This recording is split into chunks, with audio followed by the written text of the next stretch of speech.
하나님 말씀 시편 31편 1절로 8절 말씀입니다. 여호와여, 내가 주께 비하오니 나를 영원히 부끄럽게 하지 마시고 주의 공의로 나를 건지소서.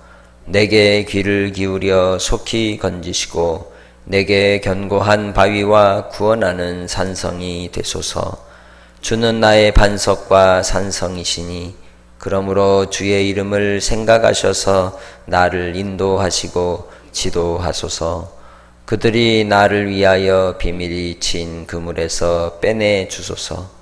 주는 나의 산성이시니이다. 내가 나의 영을 주의 손에 부탁하나이다. 진리의 하나님 여호와여, 나를 속량하셨나이다. 내가 허탄한 거짓을 숭상하는 자들을 미워하고 여호와를 의지하나이다. 내가 주의 인자하심을 기뻐하며 즐거워할 것은 주께서 나의 고난을 보시고 환난 중에 있는 내 영혼을 아셨으며 나를 원수의 수중에 가두지 아니하셨고 내 발을 넓은 곳에 세우셨음이니이다. 아멘. 우리가 힘들고 어려울 때 하나님을 찾고 구하는데 우리가 힘들고 그 어려운 상태의 그 원인이 무엇일까요? 내가 곤란한 일을 당할 때 그것이 나의 잘못인가? 아니면 내가 잘못한 것이 없는데 당하는 곤란함인가? 시편 31편을 통해서 다윗은 그가 하나님께서 공의 중에 자기를 판단해 주시라고 의탁하고 있습니다. 다시 말하면 그는 하나님 앞에 정직하게 성실하게 하나님만을 경외하며 살았음을 이야기하는 겁니다. 예수를 우리가 구원의 주로 믿고 산다고 할 때에는 하나님 앞에서 우리가 삶의 태도가 바뀌고 하나님이 기뻐하시는 의로서 살아가는 삶이라고 말할 수 있습니다. 방향 전환입니다. 거짓을 따라 살았고 속임으로 살았고 진리 안에 살지 않았던 모습에서 이제는 진실함으로 하나님의 뜻을 받들고 그 뜻을 위해 살아가는 삶을 작정하고 나를 드리는 삶이 예수를 믿는 삶이라고 말하는 겁니다. 그래서 그가 하나님께 간절히 구하고 기도할 때에 하나님의 공의를 따라서 자기를 건져주실 것을 요청하는 것이죠.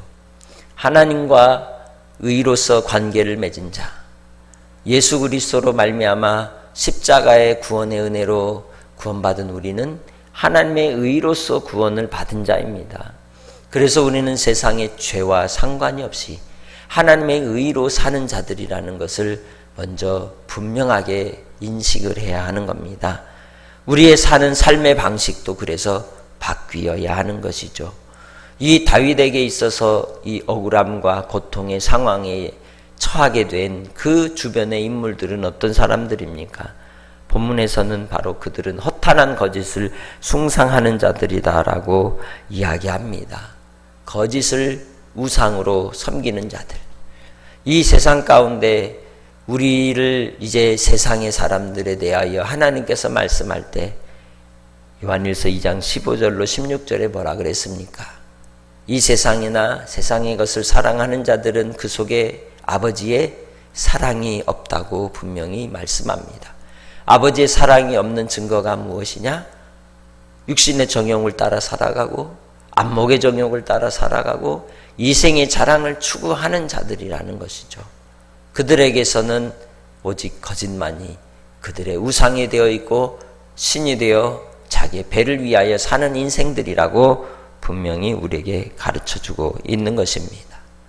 우리는 하나님의 은혜의 은총을 입은 자입니다. 그렇기에 주님 안에서 진리를 따라 하나님의 공의로서 살아가는 주의 백성들이 되시기를 주님의 이름으로 축복합니다. 하나님을 사랑하고 하나님 안에 사는 자들을 하나님은 기뻐하십니다.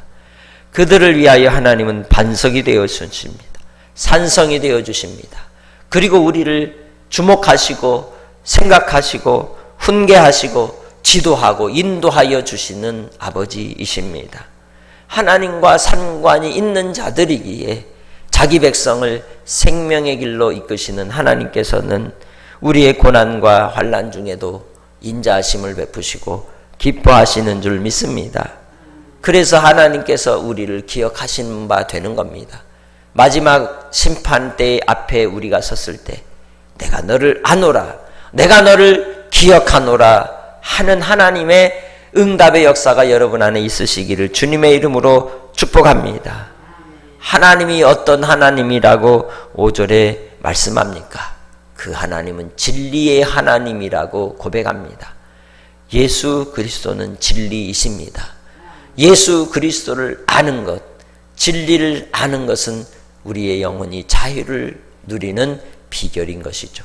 그래서 하나님을 아는데 힘쓰시기를 바랍니다. 주의 말씀을 배우고 주의 말씀을 사모하고 그 말씀을 따라 살아감으로 의의 열매를 맺는 복된 성도들이 되시기를 주님의 이름으로 축복합니다. 하나님께서 하나님께 피하는 자에게 우리의 고난과 환난 중에도 피할 길을 주시고 생명의 길을 인도하여 주셔서 원수의 수중에 두지 않으시고 건져내 주셔서 우리가 생명의 안전지대에 거하도록 인도하여 주실 줄 믿습니다. 이 땅에서 우리가 살아가면서 닥치는 많은 환난과 시련 속에서 우리는 무엇을 선택하며 살아야 하겠습니까? 주의 진리의 말씀을 선택하시기 바랍니다. 진리의 길, 생명의 길을 선택하시기를 주의 이름으로 축복합니다. 아무리 막다른 골목에 닥친다 할지라도 응급처치의 방법으로 권모 술수를 혹은 우리의 기지를 발휘하여서 어떤 순간에 피할 모면할 거짓을 쫓지 마시고 생명의 길이 되시고 진리이신 예수를 붙들므로 죽으리라 작정하나 살리시는 하나님의 역사가 있을 줄 믿습니다. 에스더의 기도의 고백처럼 죽으면 죽으리라. 그러나 하나님은 죽고자 하는 자에게 살리는 역사를 허락하여 주시는 생명의 주이십니다. 우리의 일생의 삶을 통하여 우리의 추구해야 될 삶의 가치는 진리에 있습니다. 그리고 우리 아버지 하나님은 공의의 하나님이십니다. 그 진리와 공의가 되시는 하나님 앞에서 일편단심의 믿음을 따라 오직 하나님만을 섬기고 하나님만을 따르고 하나님만이 나의 주인이 되심을 만민이 알도록 나의 가정에서, 나의 직장에서, 나의 사업장에서, 나의 삶의 자리에서 빛과 소금이 되셔서 하나님께서 기억하신 바 되는 복된 성도로 살아가시기를 주님의 이름으로 부탁합니다. 하나님 아버지, 우리를 주 예수 그리스도의 의로 말미암아 거듭나게 하시고 이제는 나를 위하여 사는 것이 아니라 예수 안에서 하나님의 영광을 위해 사는 자로 부르시니 감사합니다. 이제 주님 안에 살아갈 때에 진리로 살게 하시고 주님을 기쁘시게 하는 공의의 하나님의 역사하심을 바라고 믿고 살아갈 때에 아버지 하나님께서 건지시고 인도하여 주시고 지도하여 주시는 놀라운 체험의 삶으로, 체험의 신앙으로 나아가게 하여 주옵소서. 무엇보다도 거짓이 가득하고 또한 거짓의 우상에 빠져있는 이 세대와 이 세상 속에서 아버지의 사랑 안에 거하는 자가 되어 주를 기쁘시게 하는 백성으로 오늘 한 날도 살아갈 때 주님께서 책임져 주시고 붙잡아 주시고 아버지의 뜻이 우리를 통하여 이 땅에 이루어지기 원합니다. 무엇을 하든지 작은 일에도 사람을 대할 때에도 최선을 다하여 죽게 하듯 하며 주를 섬기듯 할 때 아버지 하나님 앞에 칭찬과 존귀와 명성을 얻는 자들이 다 되게 하옵소서. 사랑하는 우리 금구제일교회 믿음의 식구들 어떤 자리에 있든지 낙심치 않게 하시고 오직 생명의 주 되신 예수로 말미암아 한 날도 즐거워하게 하옵소서. 평강을 더하소서. 파레시아로 담대케 하옵소서. 감사하오며 예수님의 이름으로 기도합니다. 아멘.